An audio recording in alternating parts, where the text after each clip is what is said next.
قتل کر دیا جاتا۔ زمانہ جاہلیت کا یہ دور کافی سالوں تک چلتا رہا۔ پھر وہ دور بھی آیا جب اللہ تبارک و تعالیٰ کے پیارے نبی جناب رسول کریم صلی اللہ علیہ وآلہ وسلم اس دنیا کے اندر جلوہ گر ہوئے، جنہوں نے عورتوں کو عزت بخشی، بیٹیوں کو وہ مقام و مرتبہ عطا فرمایا جو دنیا کے کسی مذہب میں نہیں ملتا۔ پیارے دوستو، جو اللہ کے نبی صلی اللہ علیہ وآلہ وسلم اس دنیا میں تشریف لائے تو وہ وقت بھی آیا جب اسلام نے بیٹیوں کو جنت کی شہزادیاں بنا دیا، اور اسلام ہی وہ واحد مذہب ہے جس نے ایک بیٹی کو جنت کی عورتوں کا سردار بنا دیا۔ اللہ کے پیارے حبیب نے جہالت میں زندگی گزارنے والے لوگوں کو اس تاریکی سے نکال کر ہدایت کی طرف راہ دکھائی، اور اللہ پاک کے نبی نے اس جہالت میں زندگی گزارنے والے لوگوں کو بیٹی کی عزت کرنا سکھایا۔ لیکن انتہائی افسوس کے ساتھ کہنا پڑ رہا ہے کہ آج بھی ویسے ہی لوگ ہمارے معاشرے میں موجود ہیں جو آج بھی جہالت کے اندر جی رہے ہیں۔ پیارے دوستو، اب بات کرتے ہیں کہ جب اللہ پاک کسی کو بیٹی عطا کرتا ہے تو اسے کون کون سی نعمتوں سے نوازتا ہے، اور جب کسی کو بیٹا عطا کرتا ہے تو اسے کون کون سی نعمتوں سے محروم رکھتا ہے۔ چنانچہ اللہ کے نبی صلی اللہ علیہ وآلہ وسلم ارشاد فرماتے ہیں، اللہ پاک ارشاد فرماتا ہے، جب میں کسی کو بیٹی عطا کرتا ہوں تو میں اس کا ہاتھ بن جاتا ہوں، یعنی اللہ پاک کی رحمت اس کے ساتھ ہوتی ہے، اور اللہ پاک اس بیٹی کے صدقے اس کی زندگی میں آنے والی تمام مشکلات کو آسان فرما دیتا ہے، اور اس پر اپنے رزق کے دروازے کھول دیتا ہے، اور اس کی ہر مشکل کو دور کرتا ہے، اس کے گھر کو رحمت کا گھر بنا دیتا ہے، اس کے گھر پر اللہ پاک کی رحمتوں کی بارش ہوتی ہے۔ اور حضور صلی اللہ علیہ وآلہ وسلم نے ارشاد فرمایا کہ جب کسی گھر میں بیٹا پیدا ہوتا ہے تو اللہ پاک ارشاد فرماتا ہے، اے بندے، میں نے تجھے تیرا بازو عطا کر دیا۔ جیسا کہ ایک مرتبہ آپ صلی اللہ علیہ وآلہ وسلم کہیں پر تشریف لے جا رہے تھے تو آپ کا گزر ایک بستی کے پاس سے ہوا، اور آپ صلی اللہ علیہ وآلہ وسلم نے دیکھا کہ اس بستی پر نور برس رہا ہے۔ جب آپ صلی اللہ علیہ وآلہ وسلم اس بستی کے پاس ٹھہرے تو آپ صلی اللہ علیہ وآلہ وسلم نے صحابہ کرام رضوان اللہ مجمعین سے فرمایا کہ یہ جو اس بستی پر اس قدر نور برس رہا ہے، یا تو اس بستی میں کسی گھر میں بیٹی کی ولادت ہوئی، یا کسی نے اپنے گھر میں کدو کی ہانڈی بنائی ہوئی ہے۔ پیارے دوستو، اس حدیث سے بخوبی معلوم ہوتا ہے کہ جب اللہ کسی کو بیٹی عطا کرتا ہے اس پر کس طرح اللہ کی رحمتوں کا نزول ہوتا ہے۔ پیارے دوستو، بات کرتے ہیں اس حکمت کے بارے میں جو رسول کریم صلی اللہ علیہ وآلہ وسلم نے 1400 سال پہلے ارشاد فرمایا کہ جب کسی کے یہاں بیٹا پیدا ہوتا ہے تو بیٹے کے پیدا ہونے کے پیچھے کیا وجہ ہوتی ہے اور کس حکمت کے تحت بیٹے پیدا ہوتے ہیں، اور جس گھر میں بیٹی پیدا ہوتی ہے تو کس حکمت کی وجہ سے بیٹی پیدا ہوتی ہے، اور وہ کون سی صورتیں ہیں جن سے بیٹی یا بیٹا پیدا ہوتا ہے۔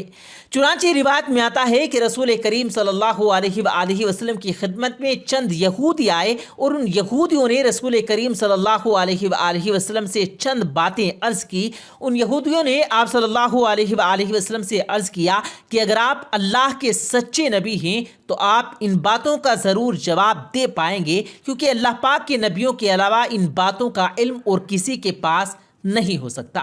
پیارے دوستوں، ان یہودیوں نے آپ صلی اللہ علیہ وآلہ وسلم سے 3 سوال کیے۔ پہلا سوال انہوں نے کیا کہ وہ کون سا کھانا ہے جس کو بنی اسرائیل نے خود اپنے اوپر حرام کر لیا۔